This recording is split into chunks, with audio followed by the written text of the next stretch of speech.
IPL 2024 की ये खूबसूरती रही है कि कभी कभार 260 रन्स बने, 260 चेज हो गए, कभी कभार 220 बने, 220 चेज हो गए और अक्सर औकात 160 ऑड रन्स बने और टीम्स जो हैं वो उसे डिफेंड करने में कामयाब रही हैं। दैट गोज टू शो कि कितनी मल्टी डायमेंशनल या कितनी डायनामिक विकेट्स जो हैं वो आईपीएल में मुख्तलिफ वेन्यूज़ पर तैयार की गई हैं। आज धर्मशाला में सीएसके ने पंजाब किंग्स को शिकस्त दी है और इम्पॉर्टेंट बात यह है कि 167 सिर्फ 167 रन्स डिफेंड किए हैं सीएसके ने अगेंस्ट पंजाब किंग्स, जिनकी एक बड़ी तगड़ी बैटिंग लाइनअप थी, including Shikhar Dhawan, including Jonny Bairstow. लेकिन इस बैटिंग लाइनअप के आगे 167 डिफेंड करना बहुत बड़ी बात है और जहां सीएसके की तारीफ बनती है वहीं आज रविंद्र जडेजा की एक मरतबा फिर तारीफ बनती है, क्योंकि एक लो स्कोरिंग मैच में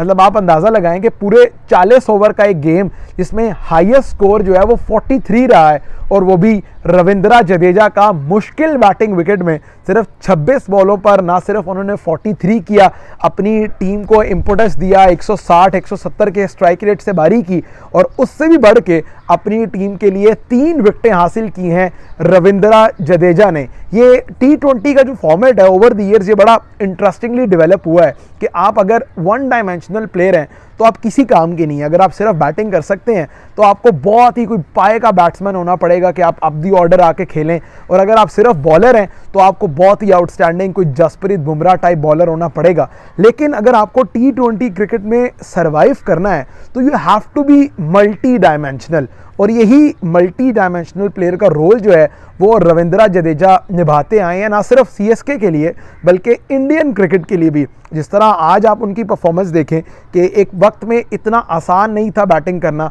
शुरू से गैकवाड जो है वो थोड़े रन किए आउट हो गए, डाल मिचेल आउट हो गए, शिवम दुबे कुछ नहीं कर पाए और महेंद्र सिंह धोनी जल्दी आउट हो गए। ऐसी सूरत हाल में आप एक्सपेक्ट करते हैं players like Ravindra Jadeja to take responsibility, और ये अब से नहीं करते आ रहे। अगर आपको याद हो जिस तरह उन्होंने अभी रिसेंटली इंग्लैंड के अगेंस्ट सीरीज़ में परफॉर्म किया, फिर 2019 में इंडिया जब सेमीफाइनल खेल रहा था अगेंस्ट न्यूजीलैंड, वो बड़ा टाइट मैच था और बिल्कुल नेक और नेक एंड नेक आके वो मैच इंडिया हार गया अगेंस्ट न्यूजीलैंड, वरना वो फाइनल के लिए क्वालिफाई करते अगेंस्ट इंग्लैंड। उस मैच में भी अच्छी परफॉर्मेंस थी जडेजा की, तो एक बहुत बड़े मैच विनर बन के उभरे हैं इंडियन क्रिकेट में रविंद्र जडेजा। और दूसरी तरफ कोई 168 का टारगेट इतना बड़ा नहीं था कंसिडरिंग द बैटिंग लाइनअप, लेकिन आज बहुत पुअर परफॉर्मेंस थी भाई पंजाब किंग्स की, खास तौर पे जो उनका मिडिल ऑर्डर और जो अप दी ऑर्डर खेलने वाले प्लेयर्स हैं, किसी प्लेयर ने रिस्पॉन्सिबिलिटी नहीं ली। दोस्तों हैं सैम करन, जितेश शर्मा, आशुतोष सिंह,